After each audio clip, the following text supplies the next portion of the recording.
Assalamualaikum warahmatullahi wabarakatuh.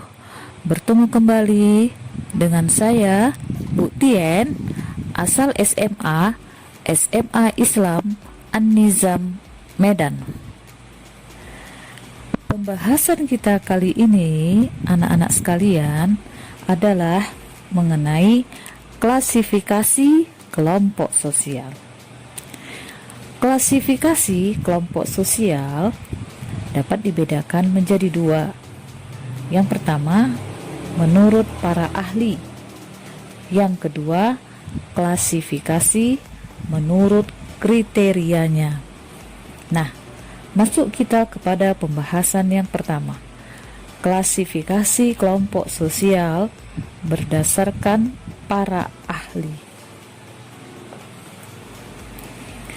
Yang pertama, klasifikasi sosial menurut Emil Durkheim.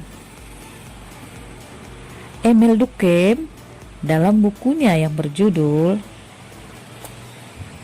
The Division of Labor in Society tahun 1968 membedakan antara kelompok yang didasarkan pada solidaritas mekanis dan kelompok yang didasarkan pada solidaritas organis. Jadi, Emil Durkheim membagi kelompok atas 1. Solidaritas mekanis, 2. Solidaritas organis. Penjelasannya, kelompok dengan solidaritas mekanis. Apa maksudnya? Maksudnya adalah bahwa solidaritas mekanis dia lebih mengutamakan persamaan perilaku dan sikap. Pada solidaritas ini, seluruh warga masyarakat diikat oleh kesadaran kolektif, yaitu suatu kesadaran bersama yang mencakup keseluruhan kepercayaan dan perasaan kelompok, bersifat ekstrim serta memaksa.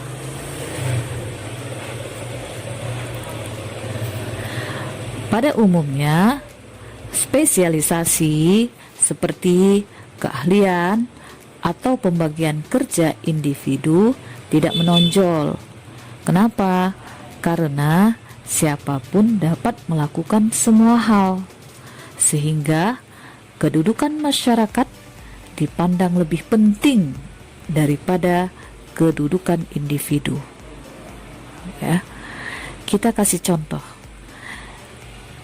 Jika salah seorang anggota meninggalkan kelompok, maka tidak akan terlalu dirasakan oleh anggota lainnya. Peran anggota tadi akan dengan mudahnya digantikan oleh anggota lain secara mekanis. Kelompok-kelompok dengan solidaritas mekanis umumnya ditemui pada masyarakat yang masih segmental atau sederhana, misalnya di kawasan pedesaan. Itu yang pertama ya nak ya, kelompok dengan solidaritas mekanis. Nah, yang kedua, anak-anak, adalah kelompok dengan solidaritas organis.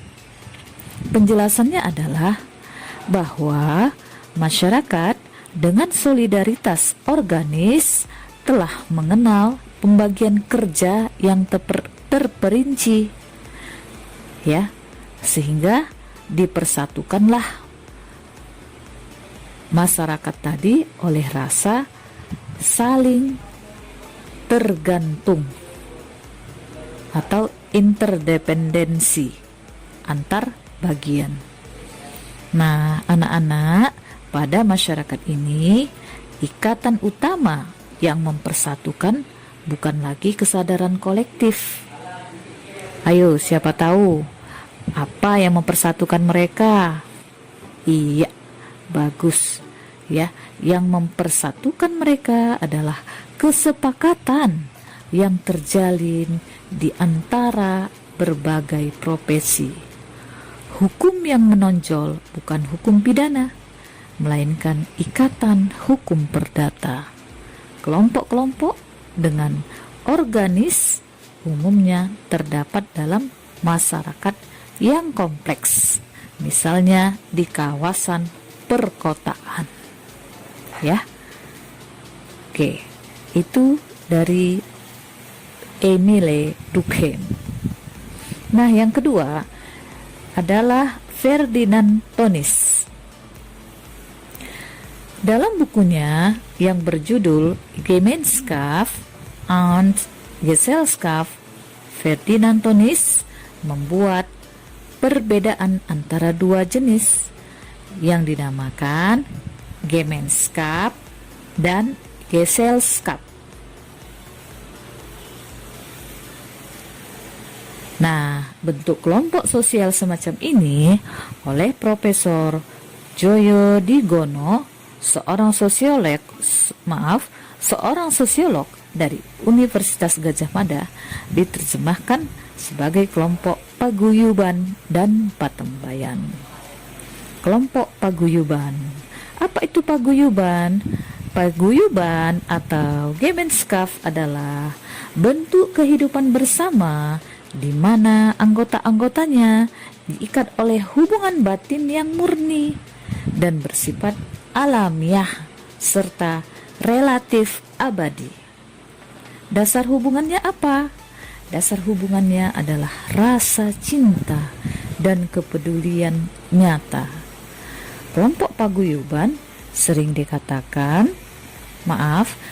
dikaitkan dengan masyarakat desa atau masyarakat komunal dengan ciri-ciri adanya ikatan kebersamaan tadi atau kolektif tadi yang dilandasi oleh kuatnya kesetiakawanan sosial dan kegotong royongan.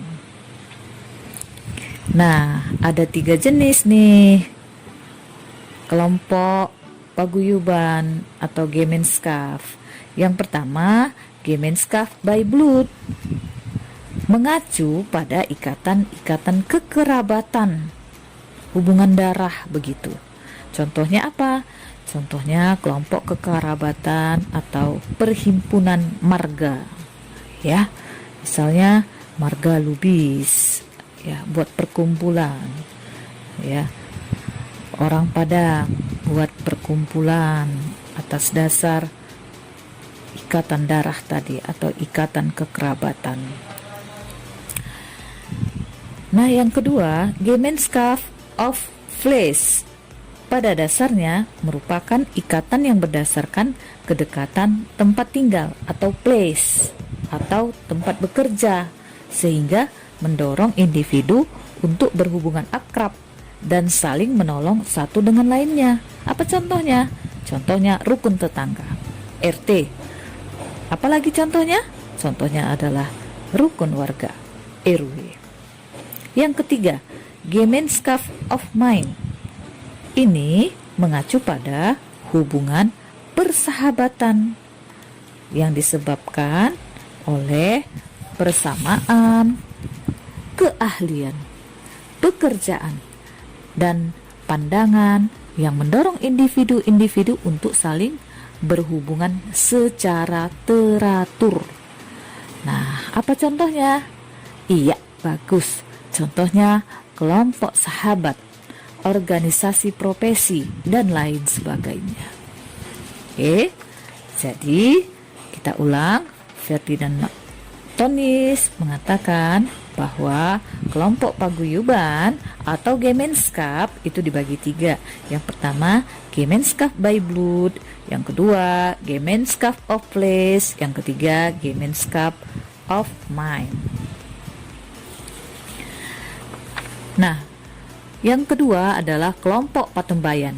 Kalau tadi kelompok paguyuban ya atau Gemeinschaft. Nah, yang kedua ini adalah kelompok patembayan atau dengan istilah Gesellschaft. Nah, kelompok ini identik dengan masyarakat kota. Kelompok patembayan sengaja dibentuk dan diorganisasikan oleh sejumlah orang untuk memenuhi apa?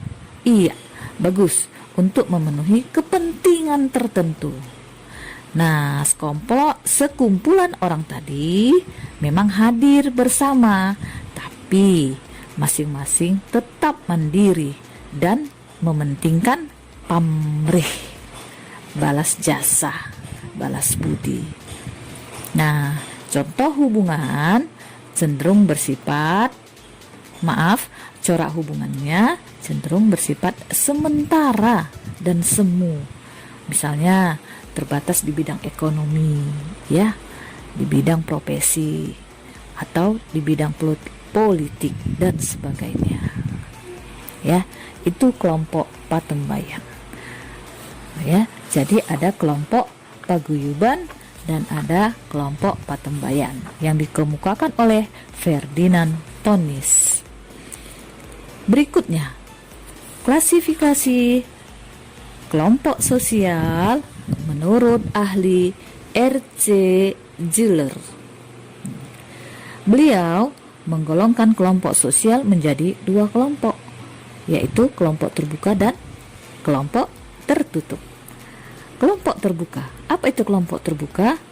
Kelompok terbuka adalah kelompok yang sangat peka dan tanggap terhadap berbagai bentuk perubahan maupun pembaharuan. Jadi dia terbuka aja gitu.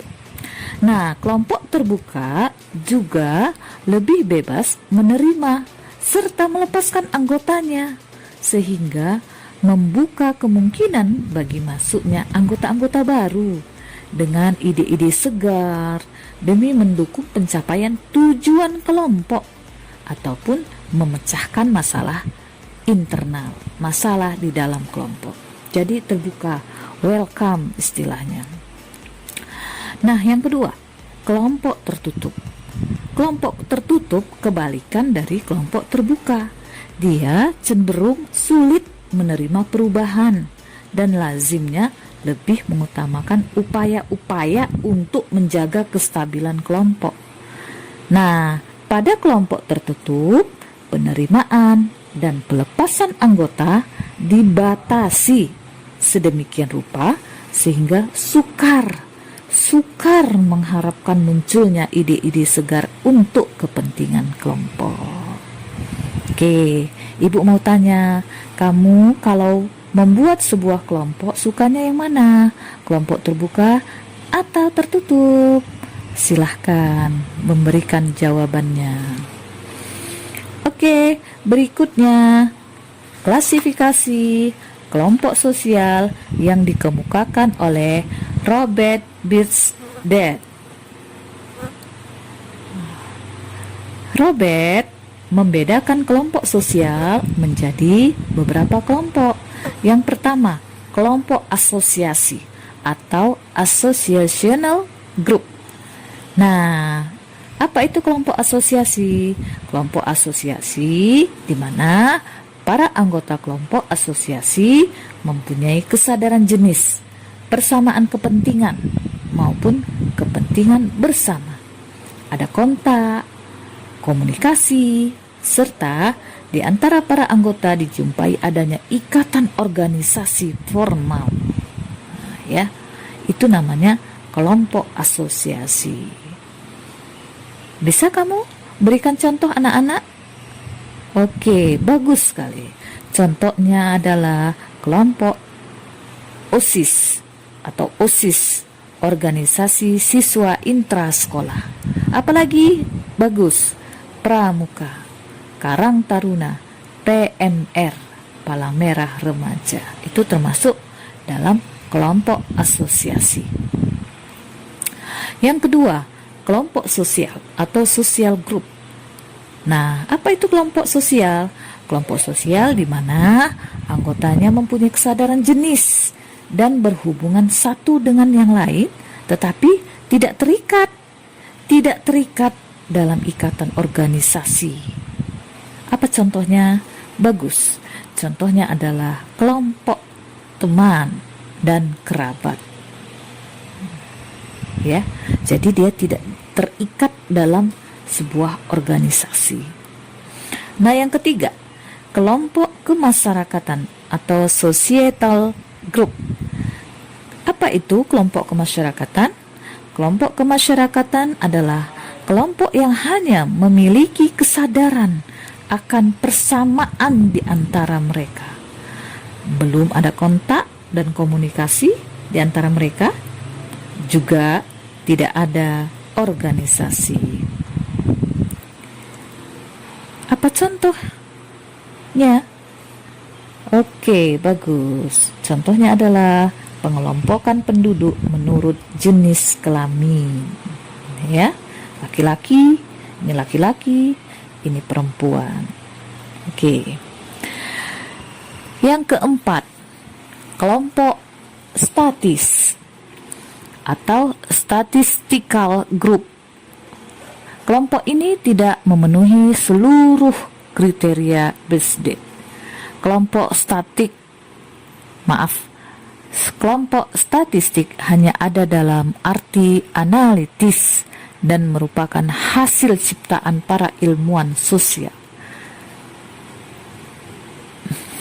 Apa contohnya? Contohnya adalah pengelompokan penduduk menurut usia dalam sensus penduduk.